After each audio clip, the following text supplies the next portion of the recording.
Xo'p, assalomu alaykum. Bizga interaktiv ta'minlab kelishgan. Bu smartfoni 219 biti Pioneer oilasiga mansub. Smartfonimizga multimedia knopkalarini qanday saqlantirishni o'rganamiz. Bilmaganlarga foydali ilm bo'ladi, bilganlarga bir eslatma. Buning uchun Astroyga bo'limiga o'tamiz va pastdan ikkinchi yozuvga bosamiz va o'ng tomondagi knopkasini bosamiz va yana bir bosamiz. Ikkinchisini bosganimizdan keyin bizga zagroska bo'lyapti va bizga saqlanib qilayotgan menyu chiqarib beradi.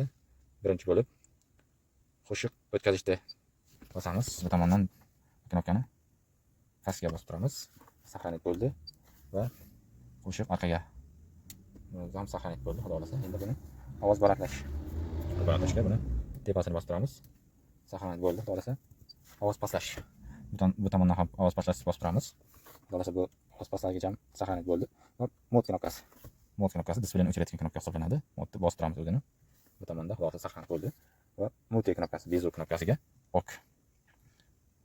Okni bosib turamiz. Shu knopkani qo'yganmiz bezu bilan bosganda. Va telefonni olish kerak bo'lsa, oladigan knopkani bosamiz. Endi bossak, hozir telefon ustida ketayotganda, telefon kelsa, buni bossa, telefonimiz olinadi. Mana shunday qo'lga bossalar bo'ladi. Bu bilan chiqib ketish uchun knopkasini bosib chiqib ketadi. Buni saqlanib bo'ldi uchun. Knopkalar saqlanib bo'lingan jarayoni. Qo'shiq pastlash. Ketishdi. Balandga ko'tarishi.